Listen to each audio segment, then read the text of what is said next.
ಗಣೇಶ ಮೆರವಣಿಗೆ ವೇಳೆ ಕಲ್ಲು ತೂರಾಟ ಖಂಡಿಸಿ ಪ್ರತಿಭಟನೆಯನ್ನ ಮಾಡ್ತಾ ಇದ್ದಾರೆ. ಪೊಲೀಸರ ಲಾಠಿ ಚಾರ್ಜ್ಗೆ ಹಿಂದೂ ಕಾರ್ಯಕರ್ತರು ಸಿಡಿದೆದ್ದಿದ್ದಾರೆ. ಮಹಿಳಾ ಪ್ರತಿಭಟನಾಕಾರರ ಮೇಲೂ ಕೂಡ ಲಾಠಿ ಪ್ರಹಾರವನ್ನ ಮಾಡಿದ್ದಾರೆ. ಯಾವ ರೀತಿ ಏಟು ಬಿದ್ದಿದೆ ಅಂತಂದ್ರೆ ಬಾಸುಂಡಿ ಬಂದಿದೆ. ಮಹಿಳೆಯರು ಕಣ್ಣೀರು ಹಾಕ್ತಾ ಇದ್ದಾರೆ. ಕ್ಷಣ ಕ್ಷಣಕ್ಕೂ ಹೆಚ್ಚಾಗ್ತಾ ಇದೆ ಪ್ರತಿಭಟನೆ ಕಿಚ್ಚು.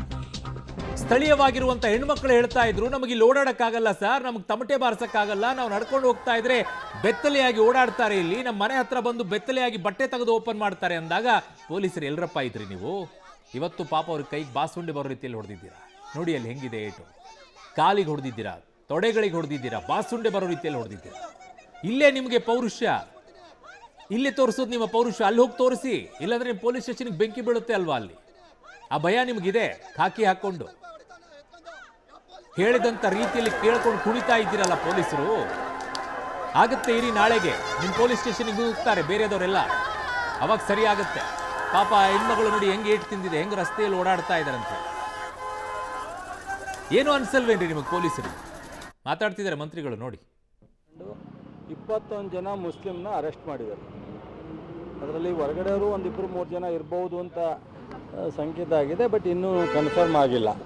ಸೊ ಹಿಂದೂಗಳ ಮೇಲೆ ಯಾವುದೇ ಕೇಸ್ ಹಾಕಿಲ್ಲ, ಯಾರನ್ನೂ ಅರೆಸ್ಟ್ ಮಾಡಿಲ್ಲ. ಏನು ಕಲ್ಲು 2 ತೂರಾಟ ಬಂದಿದೆ. ಸೊ ಒಂದು ಸೈಡೆ ಮುಸ್ಲಿಮ್ಸರನ್ನ 21 ಜನ ಅರೆಸ್ಟ್ ಮಾಡಿ ತಕ್ಷಣಕ್ಕೆ ಕ್ರಮ ಜರುಗಿಸಿದೆ. ಎನ್ಕ್ವೈರಿ ನಡೀತಾ ಇದೆ. IG ಅವರು ಅಲ್ಲೇ ಇದ್ದಾರೆ, SP ಅವರು ಅಲ್ಲೇ ಇದ್ದಾರೆ, DC ಅವರು ಅಲ್ಲೇ ಇದ್ದಾರೆ ಸ್ಪಾಟಲ್ಲಿ.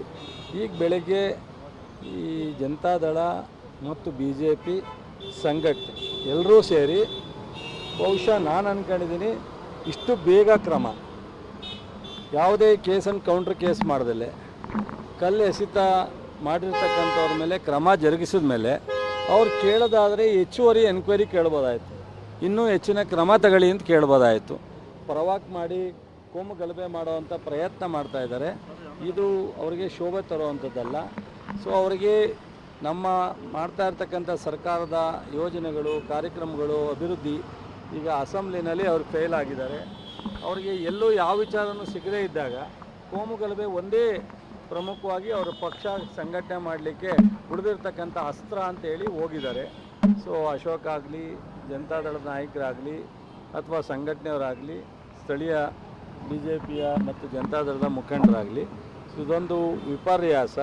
ಅವರಿಗೆ ರಾಜಕೀಯ ಇಚ್ಛಾಶಕ್ತಿ ಇದ್ದರೆ ರಾಜಕೀಯವಾಗಿ ಜನಪರವಾದಂಥ ಸರ್ಕಾರದ ವಿರುದ್ಧ ಜನಪರವಾದಂಥ ವಿಚಾರವನ್ನು ಎತ್ಕೊಂಡು ಮಾಡಬೇಕೇ ವಿನ ಈ ಥರದ್ದು ಏನಾದರೂ ನಡೆದರೆ ಕೇಳಕ್ಕೆ ರೈಟ್ಸ್ ಇಲ್ಲ ಅಂತ ಹೇಳಲ್ಲ. ಕೇಳೋಕ್ಕೆ ಮುಂಚಿತವಾಗಿ ಕ್ರಮ ಆಗಿದೆ. ಅವ್ರು ಹೇಳೋದಕ್ಕಿಂತ ಮುಂಚಿತವಾಗಿ 21 ಜನ ಅರೆಸ್ಟ್ ಮಾಡಿದ್ದು, FIR ಆಗಿದೆ. ಸೊ ಇನ್ನೂ ಏನಾದ್ರು ಹೆಚ್ಚುವರಿ ಇದ್ದರೆ ಒಂದು ಮೆಮೊರಂಡಮ್ ಕೊಡಲಿ ಅಥವಾ ಜಿಲ್ಲಾಡಳಿತಕ್ಕೆ ಹೇಳಲಿ. ಅದನ್ನು ಬಿಟ್ಟು ಸೊ ನಾವು ಮೆರವಣಿಗೆ ತಗೋತೀವಿ, ಪ್ರತಿಭಟನೆ ಮಾಡ್ತೀವಿ, ಪ್ರವಾಕ್ ಮಾಡ್ತೀವಿ, ಕೋಮು ಗಲಭೆಗೆ ನಾವು ಹತ್ತಿಕ್ತೀವಿ ಅಂತ ಅಂದರೆ ಸರ್ಕಾರ, ಜಿಲ್ಲಾಡಳಿತ ಏನು ಸೂಕ್ಷ್ಮವಾಗಿ ಗಮನ ಹರಿಸಿ ಇದನ್ನು ಒಂದು ಕಂಟ್ರೋಲ್ ಮಾಡಲಿಕ್ಕೆ ಸಾಧ್ಯ. ಜಿಲ್ಲೆ ಮಂಡ್ಯ ಯಾವಾಗಲೂ ಕೂಡ ಶಾಂತಿಯುತ ಅನ್ನುವಂಥದ್ದು, ಆದರೆ ಪದೇ ಪದೇ ಈ ರೀತಿ ಕೋಮು ಗಲಭೆಗಳು ಶುರು ಅಷ್ಟೇ ಆಗ್ತಾ ಇರುವಂಥದ್ದು, ಮತ್ತೆ ಇವೆಲ್ಲ ಪೂರ್ವ ನಿಯೋಜಿತವಾಗಿ ನಡೆಯುವಂಥ ಪ್ರಯತ್ನಗಳ ಹೇಗೆ? 100ಕ್ಕೆ 100ರಷ್ಟು ಪೂರ್ವ ನಿಯೋಜಿತ. ಇದಕ್ಕೆ ಹಿಂದೆ ಎಲ್ಲ ದಾಖಲೆಗಳನ್ನ ನಾವು ಕೊಟ್ಟಿದ್ದೀವಿ. ಎಲ್ಲಿಂದ ಮಂಗಳೂರಿಂದ ಸ್ಟಾರ್ಟ್ ಆಗಿ ಪಾಂಡವಪುರಕ್ಕೆ ಬಂದು ಅಲ್ಲಿ ವಾಸ್ತವ್ಯ ಹೂಡಿ ಏನೆಲ್ಲ ಪ್ರಯತ್ನ ನಡೆಸ್ತಿದ್ರು ಅಂತ ನಾಗಮಂಗಲದಲ್ಲಿ ನಡೆದಾಗಲೂ ನಿಮಗೆಲ್ಲ ಗೊತ್ತಿದೆ. ಈ ಸಲ ನಾಗಮಂಗಲನ ಎಚ್ಚರಿಕೆಯನ್ನು ವಹಿಸಿದ ಮೇಲೆ ಅಲ್ಲಿ ನಡೆದಿಲ್ಲ. ಇಲ್ಲಿ ಮದ್ದೂರಿನಲ್ಲಿ ಇತ್ತೀಚಿನ ದಿನಗಳಲ್ಲಿ ಯಾವತ್ತೂ ಆ ಥರ ನಡೆದಿಲ್ಲ.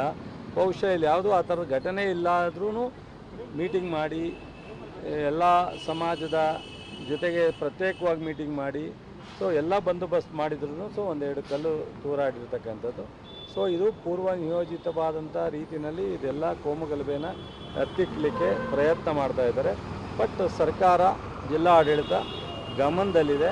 ಎಚ್ಚರಿಕೆ ವಹಿಸಿ ನಾವು ಯಾರು ತಪ್ಪಿತಸ್ಥಿದ್ದಾರೋ ಅವ್ರ ಮೇಲೆ ಕ್ರಮನೂ ತಗೋತೀವಿ. ಹೆಚ್ಚು ಇದನ್ನ ಪ್ರವಾಹ ಹಾಕಿ ಬಿಡಲ್ಲ. ಹೊರಗಡೆಯಿಂದ ಬಂದು ಈ ತರ ಕಲ್ಲು ತೂರಾಟ ಮಾಡಿದ್ದಾರೆ ಅಂತ ಯಾರು ಸರ್? ಅದನ್ನೇ ಎನ್ಕ್ವೈರಿ ಮಾಡಿ ಚೆಕ್ ಮಾಡಿದ ಮೇಲೆ ಅದು ನಿಖರವಾಗಿ ಗೊತ್ತಾಗುತ್ತೆ.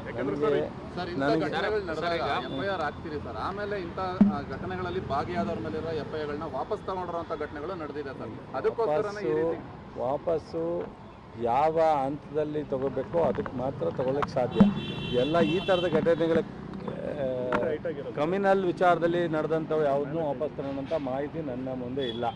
ಸೊ ರೈತರು ಗಲಾಟೆಗಳು ಅದು ಇದು ಸಣ್ಣ ಪುಟ್ಟ ಬಂದಾಗ ತಗೊಂಡಿದ್ದೀವಿ. ಸರ್, ಈಗ ಈ ಥರದ ಅಲ್ಲ, ಗಲಾಟೆ ಮಸೀದಿ ಒಳಗಡೆಯಿಂದನೇ ಕಲ್ಲು ಎಸೆದಿದ್ದಾರೆ ಅನ್ನೋಂಥ ಆರೋಪ ಹೊಂದಿದೆ. ನಿಮ್ಮ ಮಾಹಿತಿ ಏನು ಸರ್? ಸರ್, ಮಸೀದಿ ಕಡೆಯಿಂದ ಬಂತು ಅನ್ನೋದು ಅಷ್ಟೇ ಮಾಹಿತಿ ಇದೆ. ಎನ್ಕ್ವೈರಿ ಮಾಡಿದ್ಮೇಲೆ ಗೊತ್ತಾಗುತ್ತೆ. ನಾವು ಒಂದಂತೂ ಹೇಳಲಿಕ್ಕೆ ಇಚ್ಛೆ ಪಡ್ತೀನಿ, ಅವ್ರು ಯಾವುದೇ ಸಮಾಜ ಆಗಲಿ ಈ ಘಟನೆಗೆ ಕಾರಣಕ್ಕಂತಾದವ್ರನ್ನ ಮೇಲೆ ಕ್ರಮ ತಗೊಳ್ಳಿ. ಭೇಟಿ ಆಗಿದ್ರಿ, ಏನ್ ಹೇಳಿದ್ರು ಸರ್? CM ಅವರಿಗೆ ಈ ಮಾಹಿತಿ ಕೊಟ್ಟಿದ್ದೀನಿ. ಎಚ್ಚರಿಕೆ ವಹಿಸಿ ಇನ್ನು ಮುಂದೆ ಅದನ್ನೇ ನಿಯಂತ್ರಣ ಮಾಡಲಿಕ್ಕೆ ಏನು ಬೇಕೋ ಕ್ರಮ ತಗೊಳ್ಳಿ, ಹುಷಾರಾಗಿ ಮಾಡಿ ಅಂತ ಹೇಳಿ. ನಿಖಿಲ್ ಕುಮಾರಸ್ವಾಮಿ ಸ್ಪಾಟ್ ಹೋಗ್ತಾ ಇದ್ದಾರೆ. ಬಿಜೆಪಿ ನಾಯಕರು ಹೋಗ್ಲಿ, ರಾಜಕೀಯ ತಿರುವು ಪಡ್ಕೊಳ್ಳೋದು ರಾಜಕಾರಣನೇ ಅಲ್ವ, ಅವ್ರು ರಾಜಕಾರಣನೇ ಮಾಡ್ತಾ ಇರೋದು. ಅವರಿಗೆ ರಾಜಕಾರಣ ಮಾಡೋಕ್ಕೆ ಶಕ್ತಿ ಇಲ್ಲದೆ ಇದ್ದಾಗ ಈ ಥರದ್ದೇ ಮಾಡ್ತಾರೆ. ಈಗ ಏನಾಗುತ್ತೆ, ಕಾಂಗ್ರೆಸ್ ವಿರುದ್ಧವಾದಂಥ ಮೇಲೆ ಸಂಘಟನೆ ಮಾಡೋಕ್ಕೆ ಅವ್ರ ಕೆಲ ಶಕ್ತಿ ಇಲ್ಲದೆ ಇದ್ದಾಗ ಭಾವನಾತ್ಮಕವಾಗಿ ಒಂದು ಕಮ್ಯುನಲ್ ಇಶ್ಯೂ ತೊಗೊಂಡೇ ಅವರು ಹೋರಾಟ ಮಾಡಬೇಕಾದಂಥ ಪರಿಸ್ಥಿತಿ ಅವ್ರಿಗೆ ಎದುರಾಗಿದೆ. ಸೊ ಇದನ್ನು ಬಿಟ್ಟು ನನ್ನ ಸಜೆಷನು ಅಶೋಕ್ ಆಗಲಿ ಅಥವಾ ಜನತಾದಳದವ್ರಿಗಾಗಲಿ ಸೊ ಗೌರವಯುತವಾಗಿ ರಾಜ್ಯ ಜನರ ಪರವಾಗಿ ಹೋರಾಟ ಮಾಡೋದು ಒಳ್ಳೆಯದು.